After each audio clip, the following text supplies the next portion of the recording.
Afternoon, gentlemen. I appreciate you indulging me. I've been tasked by my wonderfully talented professor to give you guys a short presentation on the Biltmore Estate, my hometown of Asheville, North Carolina. It's their biggest tourist attraction.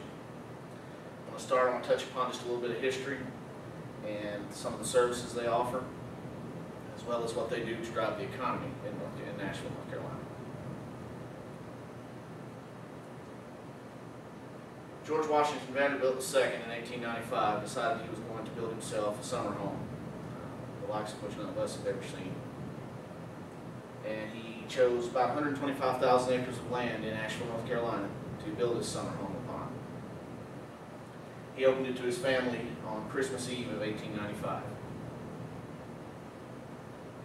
It has 250 rooms and 135,000 square feet.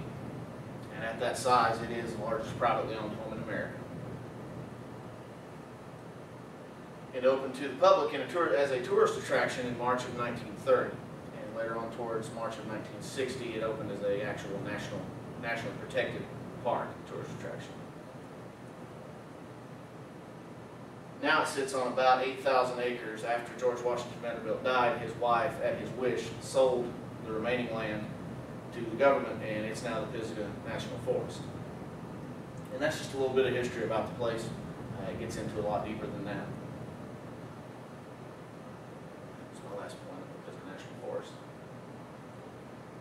It does a lot for the economy, the local economy in North Carolina, especially in western North Carolina. They have over 2,000 people working to keep up with the winery, the gardens, the hotel, the grounds, and everything.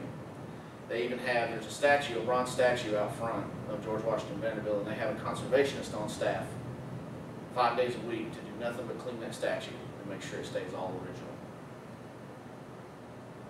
They serve just under 1 million just under 1 million visitors per year, around 970,000. The food service is largely self-sufficient. They have their own dairy on site. They have their own vineyards, which I'll get into that in a second. They grow all their own grapes to supply 90,000 square foot on-site winery. The on-site dairy farm and the vineyards serve most of the remote tourist shops and restaurants all over the city of Asheville.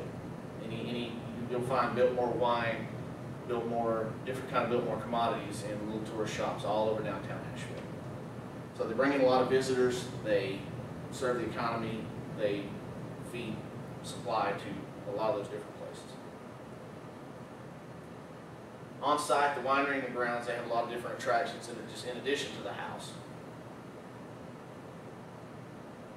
They have an on-site 94-acre vineyard where they grow all the grapes to make the wines. Those wines have won 87 points in Best Buy World Wine Championships. They've won a bunch of gold standard wine awards, which they're very proud of. They have 12 acres of floral gardens on site. Going back to the economy, they have 200 and some odd horticulturists that are tasked with nothing but maintaining those gardens. I've included a couple of pictures of the gardens. It's a real nice place to take family, friends, take a date there. They have a Christmas celebration each year. It's one of their most productive, highly anticipated, most high-traffic times of the year. They use over 100,000 Christmas lights, 24 Christmas trees all over the grounds, the house, so on and so forth. The funny thing is, actually, during Christmas of 2002, my wife and I, or my fiance at the time, or girlfriend at the time, we visited the place. I had her ring actually hidden on a tree in the front lawn. And I had her family stationed out amongst the lawn, and that's actually where I made my proposal to her. So things like that happen there a lot. It's a very memorable occasion for a lot of people. Yeah, that's pretty much it.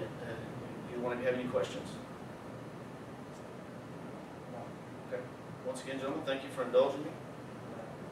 Appreciate your help.